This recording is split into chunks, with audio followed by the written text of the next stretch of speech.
আবার স্বাগত জানাচ্ছি ইকশু বিজনেসে। দর্শক, এই অনুষ্ঠানের মাধ্যমে আমরা জানিয়ে দিই দেশ বিদেশের ব্যবসা বাণিজ্য, অর্থনীতি ও শেয়ার বাজারের সর্বশেষ খবরাখবর। দর্শক, শুরুতে জানিয়ে দিচ্ছি দেশের পুঁজিবাজারে সর্বশেষ খবরাখবর। শেয়ার বাজারের সর্বশেষ খবর নিয়ে অপেক্ষা করছেন মহিমা পলে। চলে যাচ্ছি তার কাছে।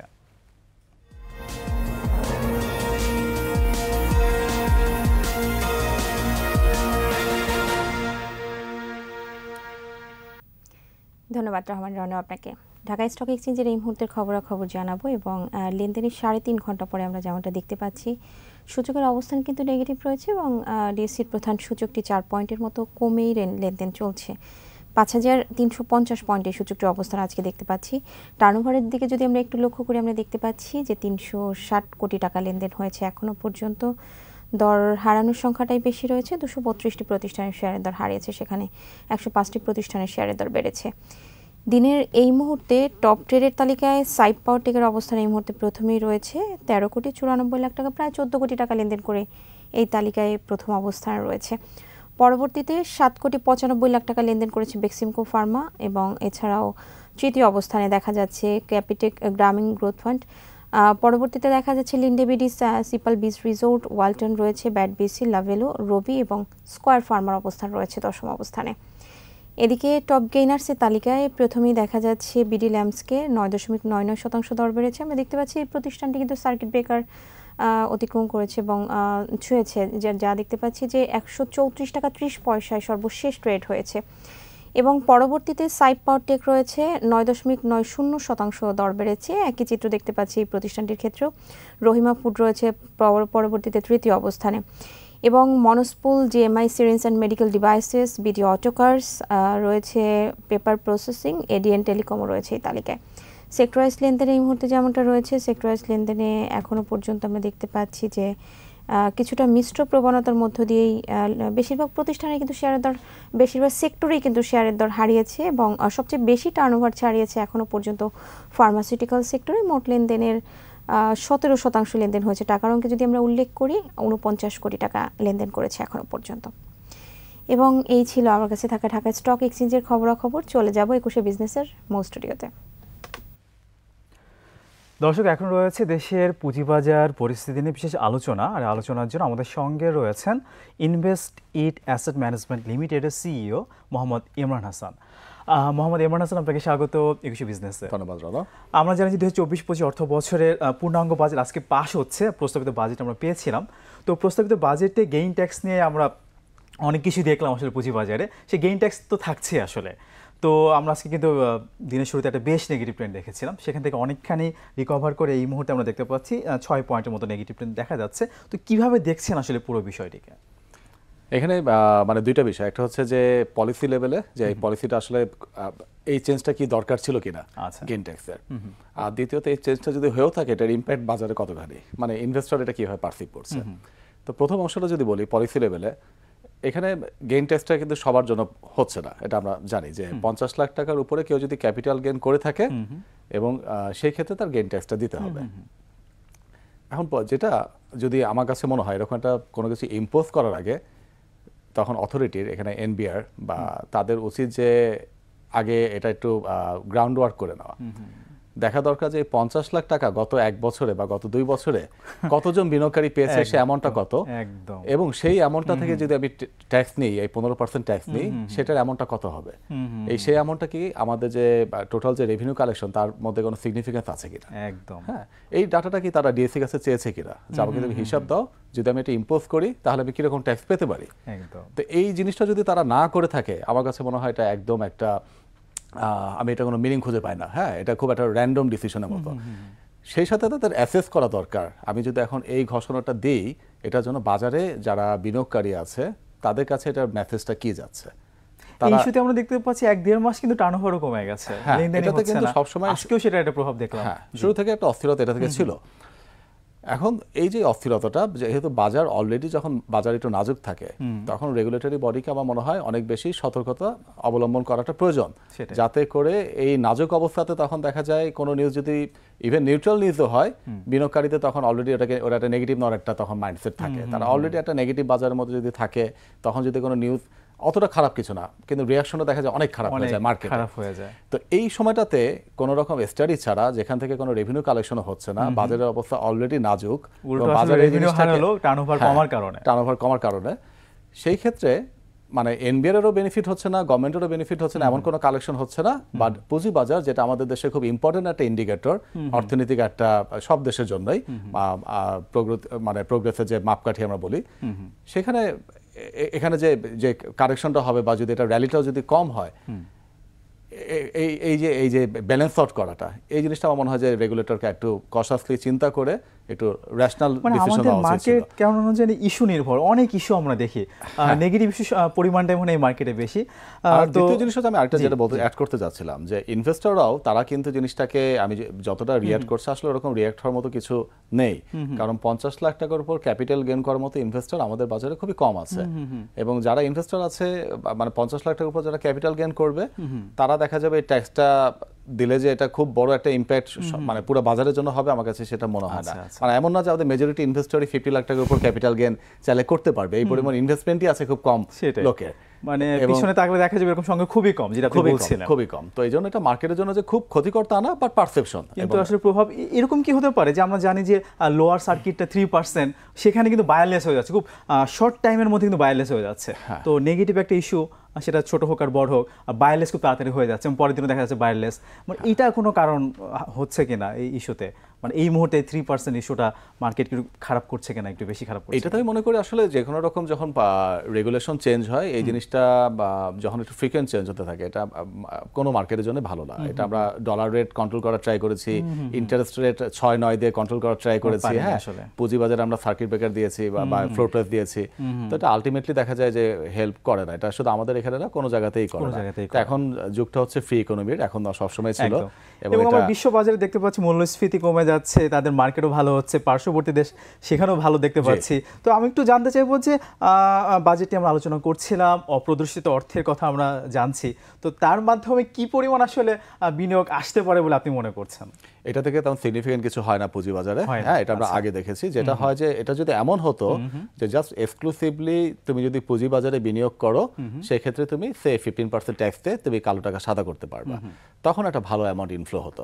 বাট এখানে যেটা বলা হয়েছে, আপনি যদি ডিক্লেয়ারই করেন, এটা যেই ফর্মে থাকুক, আপনি জমিতে ইনভেস্ট করেন, আপনি ব্যাংকে টাকা রেখে ডিক্লেয়ার করেন, অথবা পুঁজিবাজারে ইনভেস্ট করেন, তখন আপনি এটা ডিক্লেয়ার করে 15% ট্যাক্স দিলে সাদা হয়ে যাবে। তো এখানে নর্মালি আপনি যদি খুব নর্মাল একটা ইয়ে থেকে চিন্তা করেন, জায়গা থেকে, বেশিরভাগ লোকজন চিন্তা করেন ব্যাংকে রেখে ডিক্লেয়ার করলেই হয়, আমার পুঁজিবাজারে আবার বাড়তি রিস্ক কি দরকার, বা আমি এটা সঙ্গে জানিও না, আমি যেটা জানি না সেখানে আমি যাবো কেন, জমি কেনা আমাদের কমন, জমি কিনে আমি ডিক্লেয়ার করে দিই। তো এই কারণে দেখা যায় আপনার আসলে এই বেনিফিট আসে না পুঁজিবাজারে। আচ্ছা, আইএমএফ এর যে আরেকটা কিস্তির লোন আমরা পাচ্ছি, কিভাবে দেখছেন? আরো কয়েকটা দাতা সংস্থার কাছ থেকে আমরা কিছু পরিমাণে টাকা পাচ্ছি, তো এটা প্রভাব আছে কিনা সার্বিকভাবে? অবশ্যই ভালো ফ্যান। আমরা যেখানে এখন একটা ফরেন কারেন্সি রিজার্ভ নিয়ে আমরা একটা চ্যালেঞ্জের মধ্যে আছি, এবং এই সময়টাতে আমরা ফার্স্ট টাইম দেখলাম, এর আগে যতগুলো কোয়ার্টার গিয়েছে, এটা 2023-এর জানুয়ারি থেকে আইএমএফ লোনটা অ্যাপ্রুভ করেছে, তখন থেকে যতগুলো কোয়ার্টার গিয়েছে এই বছর মার্চ পর্যন্ত, আমরা কখনোই তাদের যে টার্গেট নেট ইন্টারন্যাশনাল রিজার্ভ যেটা টার্গেট যেটা ছিল, সেটা রিচ করতে পারি নাই, সবসময় একটু কমেছিলাম। যদিও তারা ইনস্টলমেন্টগুলো পে করেছে, যেহেতু আমরা মার্জিনালি কম ছিলাম, এইবার আমরা প্রথম আশা করছি যে সেই টার্গেট আমরা অ্যাচিভ করেছি বা তার উপরে আছে। যদিও এটা অনেকগুলো মাল্টিল্যাটারাল এজেন্সি থেকে কিছু রেমিটেন্স বা মানে লোন আসার জন্য হয়েছে, বাট তারপরে এটা গুড সাইন যে আমাদের ডলার প্রেশারটা কিছুটা হলেও লাঘব হবে, আর আমাদের রেমিটেন্স আমরা কিছুটা বেটার ইয়ে দেখেছি এই মাসের যেই কদিন গিয়েছে এই কদিন পর্যন্ত। এটাও অবশ্যই ঈদের একটা বড় প্রভাব আছে, বাট তারপর আমি মনে করছি এটা কিছুটা এখানে ইমপ্রুভমেন্ট আশা করা যায় রেমিটেন্স সাইডটাতে। আমরা দেখছি যে 90%-এর মতো ব্রোকারেজ হাউস কিন্তু লসে তারা ট্রানজ্যাকশন করছেন। তো কিভাবে দেখছেন? শুধু ব্রোকারেজ হাউসগুলো না, আরও যারা স্টেক হোল্ডার আছে, মার্চেন্ট ব্যাংক বলি, অ্যাসেট ম্যানেজমেন্ট, সবার আসলে কি অবস্থা আসলে এই মুহূর্তে কিভাবে দেখছেন? ডেফিনেটলি আসলে সবাই খারাপ আছে, সবাই খারাপ আছে, আমরা যারা এই ইন্ডাস্ট্রিতে আছি। এবং ব্রোকারেজ হাউসটা আপনি যেহেতু বললেন, এটা একটা নিউজে এসেছে, আমরা দেখেছি যে এখন 300টার উপরে স্টেক হোল্ডার আছে, স্টেক হোল্ডার প্লাস যারা মেম্বার ডিএসসির। তো এখানে আপনি লক্ষ্য করে থাকবেন যে টপ 30 যে ব্রোকার আছে এই 300টা বেশি ব্রোকারের মধ্যে, এই টপ 30 ব্রোকার হচ্ছে টার্নওভারে 70% কন্ট্রিবিউট করে। তো আর বাকি যে প্রায় 300টার কাছাকাছি আছে, 270-80টা, তারা করে হচ্ছে মাত্র 30% করে। তো ওই ব্রোকারেজ হাউসগুলোর জন্য আসলে কাইন্ড অফ ইম্পসিবল এই সময় তার কমিশন ইনকাম দেয়, যেখানে টার্নওভার এভারেজ হচ্ছে 500 থেকে 600 কোটি টাকা, এখানে তার প্রফিট করা খুবই ডিফিকাল্ট। তো তারা লসে থাকবে, খুবই স্বাভাবিক। ইভেন টপ 30ও প্রফিটে মেজরিটি নাই, আমার ধারণা হয়তো বা 10-15টা ব্রোকারেজ হাউস প্রফিটে থাকবে, তারাও স্ট্রাগল করছে। আর বাকি যে ইন্টারমিডিয়েটসগুলো থাকে, অ্যাসেট ম্যানেজমেন্ট কোম্পানি, আমরা যেটা, তা আমাদেরও একইভাবে মিউচুয়াল ফান্ড ম্যানেজমেন্ট। এই সময় মার্কেট যদি ভালো না থাকে, মিউচুয়াল ফান্ডে আপনি রিটার্ন দেওয়া এটা কাইন্ড অফ ইম্পসিবল, বিশেষ করে ইকুইটি মিউচুয়াল ফান্ডে। তখন আপনি নতুন করে ইনভেস্টর অনবোর্ড করা টাফ, আমাদের ফিও তখন অফ। আর মার্চেন্ট ব্যাংকের সেম অবস্থা, ভালো ইস্যু বা এনাফ ইস্যু আসছে না মার্কেটে, খারাপ মার্কেটে। মার্জিন লোন এখন রেট অনেক হাই, এই রেটে দেখা যায় মার্জিন লোনও লুক্রেটিভ না। তো তাদের আসলে যে মেইন রেভিনিউ স্ট্রিমগুলা, এই মার্জিন লোন দেওয়া বা হচ্ছে নতুন ইস্যু নিয়ে আসা, সেইখান থেকে তাদের রেভিনিউ আর্নিংটা মানে ভালো ইস্যু আসলে অনেক ভালো বিনিয়োগকারীও মার্কেটে আসে, ভালো ইনভেস্টমেন্টও ঢোকে। আসলে অনেক চ্যালেঞ্জের মধ্যে দিয়ে আসলে আমরা পার হচ্ছি। আমরা ক্যাপিটাল মার্কেটে আরও অনেক কথা আপনার কাছ থেকে শুনুন, তার আগে ছোট্ট একটা বিরতি নিয়ে আসি। দর্শক, নিচ্ছি একটা বিরতি, ফিরে আসবো একটু পরে, আমাদের সঙ্গেই থাকুন।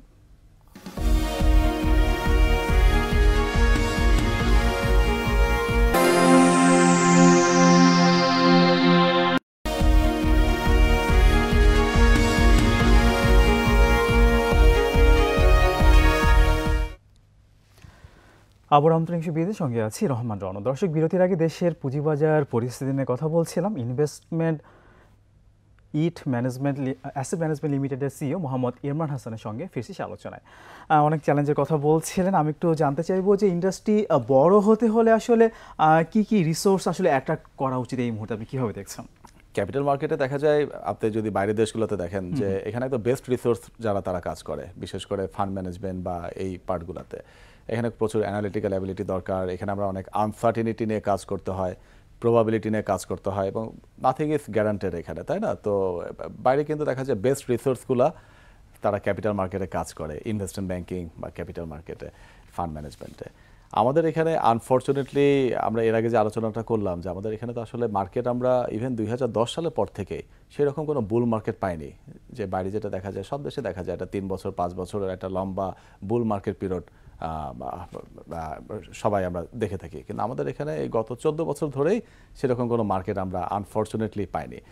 তো এই সময়টাতে যেটা হয়েছে, যে একটা সময় 2010-এর আগে, তখন দেখা যেত যে অনেক শার্প অনেক ক্যান্ডিডেট যাদের ইন্টারেস্ট ছিল যে ক্যাপিটাল মার্কেটে কাজ করবে, এবং কোম্পানিগুলো তাদেরকে যথেষ্ট রিওয়ার্ড দিতে পারতো, তাদের কম্পেনসেশনটা ম্যাচ করে কমার্শিয়াল ব্যাংকের থেকে অনেক কেসে অনেক বেটার ইভেন কম্পেনসেট করা হতো, পারফরমেন্স বোনাস বা অন্য দিক থেকে ইয়ে করে। বাট তারপর থেকে কিন্তু এখন দেখেন, যখন কোম্পানিগুলো যদি নিজেরা প্রফিট করতে না পারে, তারা হয়তো কিছুদিন তাদের পকেট থেকে দেখা যাবে হয়তো বা ভালো রিওয়ার্ড দিবে, প্রফিট দিবে বা স্যালারি দিবে, কম্পেনসেশন দিবে, বাট অ্যাট সাম পয়েন্ট এটা যে ডিফিকাল্ট হয়ে যায়, ওইভাবে গ্রোথটা তারা তখন দেখা যায় ক্যারিয়ারে পায় না। তো এই কারণে এখন দেখা যাচ্ছে যে আমাদের আগের মতো যে রিসোর্স ছিল কোয়ালিটি, এখন সেইভাবে ভালো রিসোর্স আমরা অ্যাট্রাক্ট করতে পারছি না। আমার পরিচিত অনেক ভালো ভালো অ্যানালিস্ট, ফান্ড ম্যানেজার এবং এই ক্যাপিটাল মার্কেটের প্রফেশনাল আমি দেখেছি তারা বাইরে সেটেল হয়ে গিয়েছে। কিছু দেখেছি আমি তারা অন্য ইন্ডাস্ট্রিতে শিফট করেছে। হ্যাঁ, তো এই সব কিছুর আসলে একটা ইফেক্ট থাকবে, এবং এই জিনিসটা আমাদের জন্য খুবই দরকার, যে একটা ভালো রিসোর্স না হলে আমরা একটা ভালো ইন্ডাস্ট্রি তৈরি করতে পারবো না। আলটিমেটলি ইন্ডাস্ট্রিটা আসলে কিছু মানুষের, এখানে রেগুলেটর গভর্নমেন্টে তো খুব ম্যাসিভ একটা ভূমিকা আছেই, সেই সাথে ইন্ডাস্ট্রিতে যারা কাজ করবে, আমরা যারা আছি, আমাদের ইনপুটটাও খুব ইম্পর্টেন্ট। আমরা যদি এখানে ভালো রিসোর্স না এনে কাজ করতে পারি, এটা রেগুলেটর সাপোর্ট যদি ভালো দেয়, আমরা এটাকে খুব বেশি তখন ভালো করতে পারবো না। ইন্ডাস্ট্রিটা বড় হলে কিন্তু আমাদের দেশের জন্যই ভালো, বড় বড় বিনিয়োগ এখান থেকে আমরা আসলে নিতে পারতাম। তো সেটা অবশ্যই আমাদেরকে মাথায় রেখে কাজ করতে হবে। তো আসলে অনেক চ্যালেঞ্জ বলছিলেন, আমরা জানি যে সুদের হারও বৃদ্ধি পেয়েছে, তো এটাও একটা চ্যালেঞ্জ। আমরা কিন্তু এর আগে দেখেছি সুদের হার কম থাকলে ওই মুহূর্তেও কিন্তু আসলে ওইভাবে বিনিয়োগ দেখিনি। তো কিভাবে দেখছেন ইস্যুগুলোকে আসলে এই মুহূর্তে? মানে সুদের হার বৃদ্ধি পাওয়া, এটা তো যেই কারণে আমরা চ্যালেঞ্জ সবসময় বলি, এটা কাইন্ড অফ একটা টেক্সট বুকের কথার মতোই, বাট এটা রিয়েল লাইফ, এটার ইমপ্লিকেশনটা খুব হাই, জিনিসটা খুবই র্যাশনাল। কারণ আপনি দেখেন, সুদের হার যখন বৃদ্ধি পায়, তখন অনেক বিনিয়োগকারী মনে করে আমি এফডিআর করে 11% রিটার্ন পাচ্ছি, 12% রিটার্ন পাচ্ছি, আমি তাহলে ক্যাপিটাল মার্কেটে রিস্ক কেন নেব? তখন মার্কেটে টাকার ফ্লোটা কমে আসে। তো এই কারণে সুদের হার বৃদ্ধি হলে এটা মার্কেটের জন্য নেগেটিভ ধরা হয়। বাট এখন আমাদের আপনি যেটা বলেন যে আগেও আমরা দেখেছি হার কম থাকার পরও কিন্তু ওইভাবে market এ হয়নি। ওইভাবে আমরা ভালো হতে দেখিনি, ওইভাবে। এখন ব্যাপার হচ্ছে মার্কেটে তো আসলে শুধু একটা ভ্যারিয়েবল না, সুদের হার অনেক একটা কিছু ভ্যারিয়েবল, আসলে হ্যাঁ, কাজ বাট করে এর আগে এখানে। থেকে আমাদের যত ভ্যারিয়েবল ছিল কোনোটাই পজিটিভ ছিল না। এবং দ্বিতীয়ত সুদের হার যেটা কম ছিল সেটাও যে একদম মার্কেট বেসড কম ছিল তা না, আচ্ছা। এটা জোর করে কম করে রাখা ছিল যে 6%-এর বেশি সুদের হার হতে পারবে না। তো ওটা অ্যাকচুয়ালি আমি সুদের হার কম এটাকে ঠিক বলা যায় না আর কি। আচ্ছা আচ্ছা। আর আমি তবে এর মধ্যে যেটা লাইট দেখতে পাই যে সুদের হার এখন অনেক বেড়ে গেছে এবং আমার ধারণা এখান থেকে হয়তো খুব বেশি আর এক্সিলারেট করবে না, একটা সাম পয়েন্টে এসে এখন আস্তে আস্তে করে লিকুইডিটি পজিশন ইমপ্রুভ হওয়া শুরু হবে, হয়তো বা আমরা এটা 2-3 মাসের মধ্যে এরকম একটা রিফ্লেকশন দেখতে পাবো। তো সেটা হলে তখন আমার মনে হয় যে আবার আমরা ইন্টারেস্ট রেটের একটা পিকে চলে যাব এবং ইভেনচুয়ালি সেটা আবার কাম ডাউন করবে, এটা নর্মাল বিজনেস সাইকেল, মার্কেটও সেখানে ভালো হওয়ার একটা সুযোগ তৈরি হবে, কারণ মার্কেটও বটমে চলে আসছে অনেকদিন ধরে। সেটাই, মানে আসলে অনেক পতন এবং আসলে অ্যাবনর্মালি আমরা দেখতে পাচ্ছি যে একটা পতন আসলে এরকমও আমি একটা হিসাব করছিলাম যে প্রায় 80 কার যদি বসে প্রায় 1300 পয়েন্টের মধ্যে সুযোগ পড়েছে, এরকম দেখেছি, এরকম আমরা কিন্তু খুব একটা দেখি না।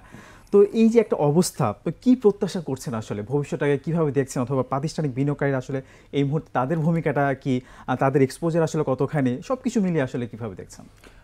এখন যারা প্রাতিষ্ঠানিক বিনিয়োগকারী সবাই বুঝতে পারছে যে মার্কেট অনেক স্টক এখন অনেক আন্ডার ভ্যালুড, এখন ইনভেস্টমেন্টে খুবই ভালো টাইম, বাট এখন যেটা হচ্ছে যে কে আগে যাবে এরকম একটা ব্যাপার, হ্যাঁ, যে আমি কি আরেকটু ওয়েট করবো কিনা, আরো 5% কারেকশন হবে কিনা, বা 100 পয়েন্ট পড়বে আর 100 পয়েন্ট পড়বে কিনা, হ্যাঁ। বাট আমার কাছে মনে হয় যে এখানে আসলে ইনভেস্টমেন্টের রাইট টাইম এবং প্রাতিষ্ঠানিক বিনিয়োগকারীরাও অনেক স্টকের দিকে অলরেডি আমি মনে হয় যে তারা যথেষ্ট ফোকাস দিচ্ছে। আপনি যদি রিসেন্ট গত 10 দিনের আপনি ট্রেন্ড দেখেন, দেখবেন যে অনেক মাল্টিন্যাশনাল কোম্পানি বা ব্লু চিপ কোম্পানি তারা কিন্তু বেশ ভালো পারফর্ম করছে এবং একটা প্রাইসের বটম পেয়ে গেছে, একটা সাইন শো করতেছে। বাট আমরা কেউ বলতে পারি না এখান থেকে আর 5% 10% কারেকশন হবে কিনা, এটা আসলে বটম কেউই ফোরকাস্ট করা পসিবল না। বাট যেটা মোটামুটি কনফিডেন্টলি বলা যায় যে এই লেভেলে যদি কেউ ভালো কোম্পানিগুলোতে ইনভেস্ট করে এখন থেকে 1 বছরের মধ্যে সে প্রফিট পাবে।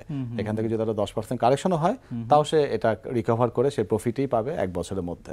তো সেই হিসাবে আমার ধারণা প্রাতিষ্ঠানিক বিনিয়োগকারী যেহেতু লিকুইডিটি পজিশন একটু টাইট, ইন্টারেস্ট রেট হাই, তাদের হাতে হয়তো সারপ্লাস ফান্ড ওইভাবে নাই বা তারা অলরেডি ইনভেস্টেড। বাট আমার কাছে মনে হয় যে তারপরও একটা মানে যখন এই লিকুইডিটি পজিশন একটু কুল ডাউন হবে এখানে আমার মনে হয় ফান্ড আসতে থাকবে। প্রাতিষ্ঠানিক বিনিয়োগকারীদের মধ্যে যারা একটু সামনের দিকে আছে তারা কি আসলে মার্কেট প্লেয়ারের ভূমিকাটা পালন করতে পারে কিনা, দরকার কিনা আমাদের মার্কেটে? মার্কেট প্লেয়ার তো আসলে মানে এটা তো ডিফাইন করে দেওয়া দরকার, যে যেমন আইসিবিকে আমরা অনেকটা আনঅফিশিয়াল মার্কেট প্লেয়ার একসময় মনে করে আসছি, হ্যাঁ, বাট কিন্তু যারা কমার্শিয়াল বিজনেস করে সে কিন্তু মার্কেটের সাপোর্ট আসলে কাজ করবে, এটা আমাদের মানে এক্সপেক্ট করা উচিত, একদম এক্সপেক্টেবলই একটা ব্যাপার। কিন্তু তার দেখেন মেইন জিনিসটা হচ্ছে তার ফার্স্ট প্রায়োরিটি হচ্ছে যে সে তার কোম্পানির প্রফিটেবিলিটি বা অ্যাসেট ম্যাক্সিমাইজেশনে ফোকাস করে নিজের কোম্পানির। তো সে যদি মনে করে যে না আমি এখন করলে আমার জন্য এটা রাইট ডিসিশন না, বাট মার্কেটের জন্য ভালো হবে, এটা কিন্তু তার করার কথা না, কারণ সে একটা কমার্শিয়াল বিজনেস, হ্যাঁ, তার মেইন উদ্দেশ্য হচ্ছে আমি নিজেই আগে প্রফিট করতে হবে, আমার এমপ্লয়ীদের স্যালারি দিতে হবে, আমার ক্লায়েন্টদেরকে প্রফিট এনে দিতে হবে, তারপর সে মার্কেট সাপোর্টটা চিন্তা করবে। বাট মার্কেট সাপোর্টটা আসলে যেটা হওয়া উচিত, এটা কোনো রাষ্ট্রায়ত্ত প্রতিষ্ঠান হতে পারে, আইসিবির মতো নতুন কিছু মার্কেট মেকার যেরকম লাইসেন্স নিয়ে এসিসি বলছে এরকম মার্কেট মেকার হতে পারে অফিসিয়ালি, তারা মার্কেট মেকারের ভূমিকা কাজ করতে পারে। আর প্রাতিষ্ঠানিক বিনিয়োগকারী যখন মনে করবে আমার ইনভেস্টমেন্টের জন্য একটা রাইট টাইম এবং এটা করলে আমার জন্য ভালো হবে, তখন সে নিজে থেকেই বিনিয়োগ করবে। এটা আসলে তাকে আমার মনে হয় যে ফোর্স করে বিনিয়োগ করাটা ভালো কিছু না। আচ্ছা আচ্ছা আচ্ছা, আমরা দেখছিলাম যে প্রোডাকশন নেই অথবা এজিএম করছে না, অনেক কারণে জেডে অনেক গিয়েছে, তো আরও অনেক শেয়ারের এরকম একটা গুঞ্জন ছিল। তো মানে ব্যাপারটা কি এরকম হলে ভালো না যে জুন ক্লোজিংয়ের পরে যেসব কোম্পানি ডিভিডেন্ড দেবে না সেগুলোকে আসলে জেডে নেওয়াটা আসলে এই মুহূর্তে ভালো হবে কিনা, কিভাবে দেখছেন ইস্যুগুলোকে? এইটা নিয়ে আমি আসলে খুব একটা এরকম ডিটেলে ইয়ে করা হয়নি। আমরা দেখেছিলাম যে এর আগে প্রায় 40টার উপরে কোম্পানিকে জেরে দেওয়া হয়েছিল। তো যাই হোক, তো আমরা আসলে এই মুহূর্তে আসলে মানে যদি একটা বিনিয়োগকারী আসলে বিনিয়োগ করতে চায়, তাদের বিনিয়োগ কৌশলটা আসলে কেমন হওয়া উচিত বলে আপনি মনে করেন? পোর্টফোলিওটা কিভাবে সাজাবে? হ্যাঁ, এখন সে যদি একটু লং টার্ম বিনিয়োগকারী হয়ে থাকে আমার মনে হয় তার জন্য এটা অনেক ইজি হবে। সে এখন যে ভালো যে কোম্পানিগুলো আছে, অনেকেই বলবে ভালো কোম্পানি তো দাম বাড়ে না, হ্যাঁ, কিন্তু আপনি দেখবেন যে ভালো কোম্পানির দাম হয়তোবা কম বাড়ে যখন মার্কেট বাড়ে সেই তুলনায়, হ্যাঁ, কিন্তু আবার তারা কিন্তু ডিভিডেন্ড গেইন হয়, এবার রিস্কটা কম থাকে আসলে, হ্যাঁ, যদি মার্কেট আবার কোনো কারণে পড়ে যায় তখন দেখবেন আবার যে কোম্পানিগুলো সবচেয়ে বেশি পড়ে ওগুলোও খারাপ কোম্পানি, আবার সবচেয়ে বেশি যেগুলো বাড়ে যখন মার্কেট ভালো হয় ওগুলোও খারাপ কোম্পানি। হ্যাঁ, ভালো কোম্পানিগুলো একটা মিডল গ্রাউন্ডে থাকে, বাট লং টার্মে দেখা যায় আসলে আপনার ভালো কোম্পানিতে ইনভেস্ট করলে রিস্কটা কম থাকে, ওই তুলনায় রিটার্নটা ভালো থাকে, কারণ ছোট ছোট কোম্পানিগুলোতে বিনিয়োগ করলে আপনার এখানে রিস্কটা অনেক হাই থাকে, আপনার রিটার্নও বেশি পাওয়ার সম্ভাবনা থাকে, যেতে এগুলা খুব ভলাটাইল হয়, আপস অ্যান্ড ডাউন দুটাই খুব বেশি হয়। একটা পোরশনে ছোট একটা পোরশন আসলে এই এটা শেয়ারে আমি ইনভেস্ট মনে করতে করি পারে সে তার রিস্ক টলারেন্সের উপর, হ্যাঁ, সে যদি সে যদি মনে করে কিছু রিস্ক নিতে চায় 25%, হ্যাঁ, সেটা সে তার রিস্ক টলারেন্সের তুলনায় সে বাড়াতে পারে পরিমাণটা, যে আমি তাহলে একটু মিড ক্যাপ কোম্পানিতে যেগুলোতে আমার পটেনশিয়াল আছে দেখে ইনভেস্ট করি। আর সে যদি একটু রিস্ক অ্যাভার্স হয় তাহলে আমি মনে করবো যে এখানে সে ব্লু চিপ কোম্পানিতেই মোস্টলি ইনভেস্টমেন্ট করে ভালো কোম্পানিগুলোতে যদি রেখে দেয়, আমার ধারণা এটা 1 বছরের মধ্যে তার প্রফিট অবশ্যই আসবে। অবশ্যই আমরা সেটা প্রত্যাশা করি, এবং মার্কেট ভালো হলেই যে মার্জিন নিতে হবে সেটা থেকে আসলে আমাদেরকে একটু দূরেই রাখতে বলে ভালো হয়। তো আপনাকে অনেক ধন্যবাদ আমাদেরকে সময় দেওয়ার জন্য। আপনাকে ধন্যবাদ, 21 টিভিকে ধন্যবাদ। দর্শক, এতক্ষণ দেশের পুঁজিবাজার পরিস্থিতি নানা দিক ও করণে কথা বলছিলেন ইনভেস্ট ইট অ্যাসেট ম্যানেজমেন্ট লিমিটেডের সিইও মোহাম্মদ ইমরান হাসান। দর্শক, এবার নিচ্ছি আরও একটা বিরতি। দুপুর 2টা 30 মিনিটে আবার ফিরে আসবো বিজনেসে আরও আয়োজন নিয়ে, আমাদের সঙ্গেই থাকুন।